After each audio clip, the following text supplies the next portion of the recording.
కొండలో లావాని కిందకి పిలవకో. నీడై తిరుగుతుంటాడు, కనిపించడు.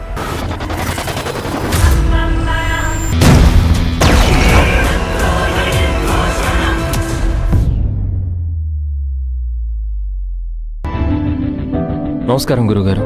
నమస్కారం. బాగున్నారా?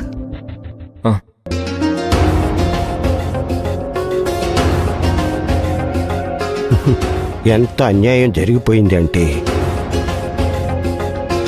మీ బిడ్డ భైరవికి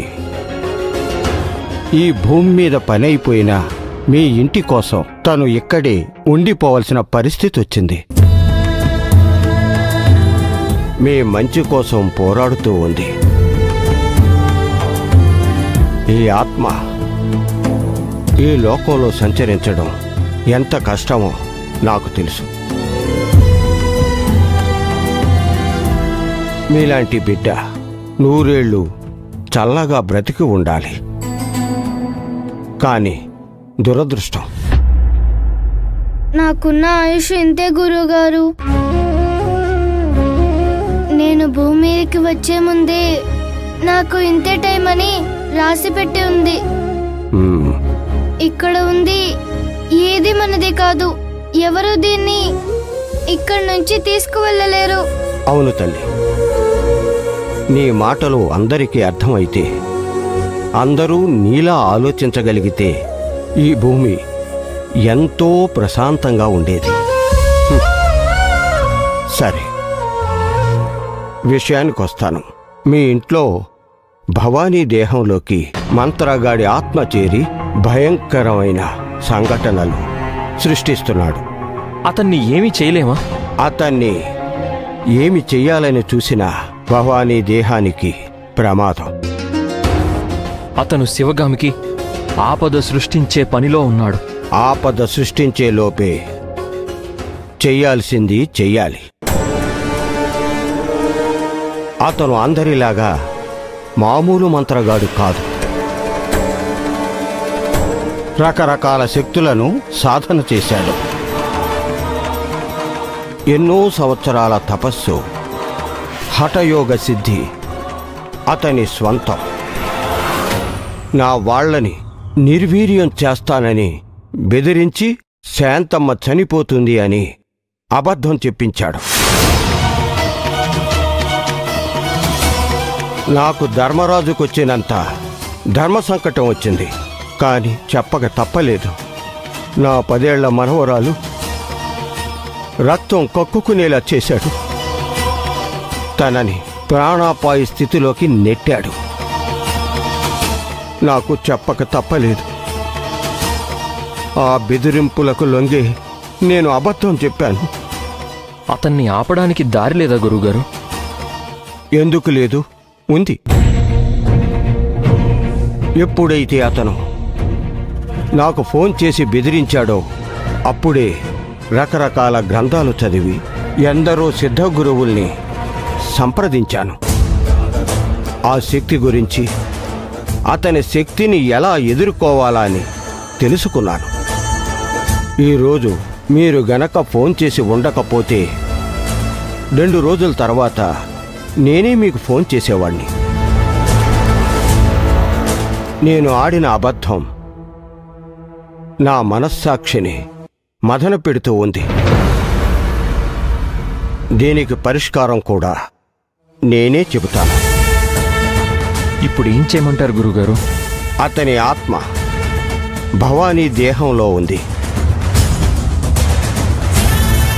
అంటే అతని శరీరం ఎక్కడో ఉండే ఉంటుంది. దాన్ని క్షీణించకుండా సూక్ష్మ ప్రాణంలో ఉన్న ఆ శరీరాన్ని ఎక్కడో జాగ్రత్తగా దాచి ఉంటాడు. ఆ దేహాన్ని వెతికి ఆ దేహాన్ని దహనం చేస్తే అతడు భవానీ దేహం నుంచి బయటకు వచ్చి తీరాల్సిందే.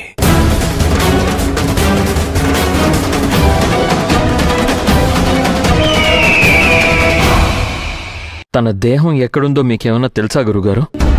అతనికి నీకు ఎలాంటి ప్రత్యక్ష ద్వేషము లేదు. నీ శత్రువులే అతన్ని నీ మీద ప్రయోగించారు. ఆ శత్రువులు ఎవరో నీకేమైనా తెలుసా? రావణ్ అని ఒకడున్నాడు. అతనే వెనకుండి ఇదంతా చేయిస్తున్నట్టున్నాడు.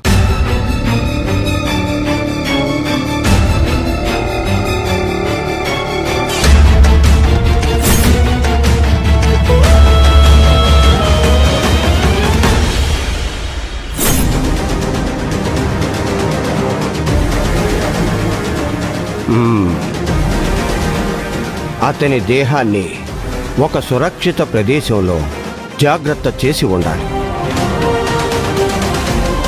అది ఒక పాత బిల్డింగ్ లాగా కనిపిస్తుంది.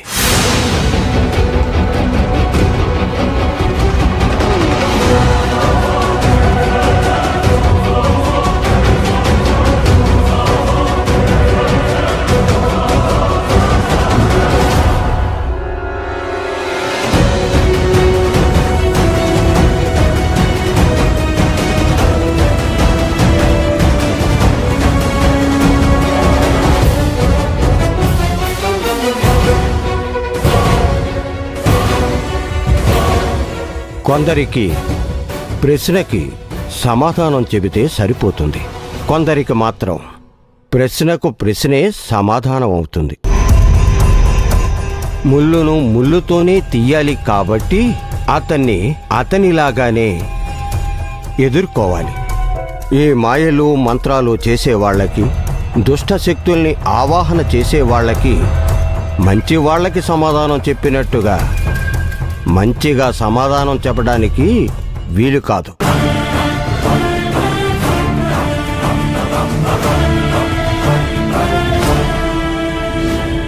మంత్రగాడు తన దేహం నుంచి ఆత్మను బయటపడేసి భవానీ దేహంలోకి చేరాడు. అతని దేహం ఇప్పుడు ఆత్మ విహీన దేహంగా ఉంటుంది.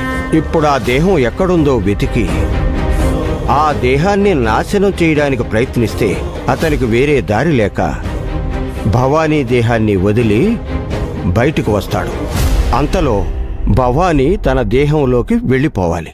అప్పుడు అతడు నిన్నేమీ చేయలేడు. ఎందుకంటే మీ దగ్గర నేనిచ్చిన మంత్రాక్షింతలు ఉన్నాయి. అవి మిమ్మల్ని కాపాడతాయి. అవి అగ్ని లాంటివి. ఇవి చూస్తే చాలు, అల్లాడిపోతాడు, పారిపోతాడు. అతడు పారిపోయినా పర్వాలేదు. అతడు ఇంకొకసారి మీ ఇంటి వాళ్ళని, మిమ్మల్ని టచ్ చేయాలి అంటే 10 సార్లు ఆలోచించాలి.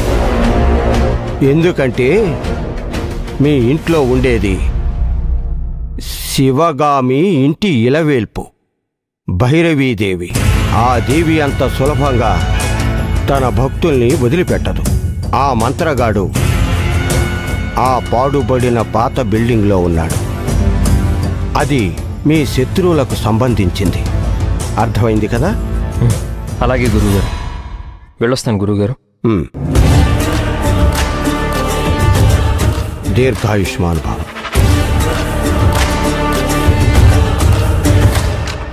ఒక్క నిమిషం. ఆ మంత్రగాడు భవానీ దేహం నుంచి బయటకు వెళ్ళాలి. అప్పటి వరకు మీకు నేను తోడుగా ఉంటాను. ఏదైనా అవసరం అయితే నాకు ఫోన్ చేయండి. అలాగే గురువుగారు, వెళ్ళొస్తాను. మంచిది. వెళ్ళొస్తాను గురుగారు. వెళ్ళిరామ్మా.